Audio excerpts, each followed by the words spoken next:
गोविंदा। मी आज आपल्याला ज्योती बच्चेवार श्रीवारी सेवा संघाकडून व्यंकटेश विजय ग्रंथाचा अध्याय 7वा आपल्याला वाचून दाखवणार आहे। हा व्हिडिओ आवडल्यास या व्हिडिओला सबस्क्राइब करा व पुढे पाठवा। अध्याय 7वा। शतानंद सांगू लागले, व्यंकटेशाच्या इच्छेप्रमाणे माता बकुला देवी ही नारायणपूर येथे आल्याचे मी तुला मागील अध्यायात सांगितले आहे। आता नारायणपूर येथे काय घडले तो समाचार आहे। ज्या दिवसापासून पद्मावतीने त्याशी कैरी उपास पाहिले तेव्हापासून तिला सदैव डोळ्यासमोर तोच पुरुष दिसत होता। ती सतत त्याचाच विचार करीत होती। परिणामी राजकन्या आबोल एकांगी झाली। ह्या प्रेमरोगावर कोणत्याच अन्य औषधोपचाराचा उपयोग होत नव्हता। राजाने ह्या संभ्रमी असलेली राजकन्या बरी व्हावी, तिने पूर्वीसारखी हसावे, बोलावे, खेळावे म्हणून नगरातल्या शिवालयातून अभिषेक आणि पूजा चालू केल्या होत्या। एका मंदिरात काही कन्याकडून बकुला देवीला ही सर्व हकीकत तसेच त्या दिवशी नेमके उद्यानात काय घडले तेही कळले। व्यंकटेशाने जे सांगितले त्याची बरोबर सत्यता पटली।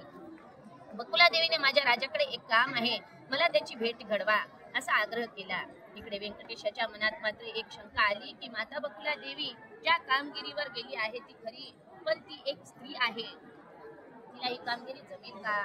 व्यंकटेश केवळ असा विचार करून नुसता स्वस्थ बसला नाही, त्याने एक भिलिनीचा वेश घेतला। ब्रह्मदेवाला बालकाचे रूप देऊन सोबत घेतले। मलिन वस्त्रे नेसून मोठ्या वाक कौशल्याने बकुला देवीच्या आधी जाऊन राणीची भेट घेतली। आपण भविष्य जाणतो असे सांगून राजकन्येला कसली आधी व्याधी नाही, ती प्रेमदिवाणी झाली आहे। तिच्या जीवनात असा एक प्रसंग घडला आहे असे म्हणून आपल्या व पद्मावतीतल्या त्या भेटीचे वर्णन केले। राणीला खात्री करून घ्यायला सांगितले। चौकशांती राणीला सत्य कळले। तिने तिची भिल्लिनीला कबुली देताच, तू त्या मुलाशी तुझ्या कन्येचा विवाह कर, त्यातच सर्वांचे कल्याण आहे असे सांगून भिल्लीन निघून गेली। त्या पाठोपाठ बकुला देवी पुत्रविवाह प्रस्ताव घेऊन आली। तिने राजा राणीला तोच सर्व प्रकार सांगितला व त्या विवाहास मान्यता देण्यास दोघींना प्रवृत्त केले। तेवढ्यात शुभशकुन म्हणजे ब्राह्मण मंडळी नेमकी त्याच वेळी राजास प्रसाद द्यायला तेथे आली। व्यंकटेश आणि पद्मावती ह्यांच्या पत्रिकांचे गुणमिलन करता ते 36 गुणी जमले। राजगुरूकडून त्या मंगलविवाहास पुष्टी मिळाली।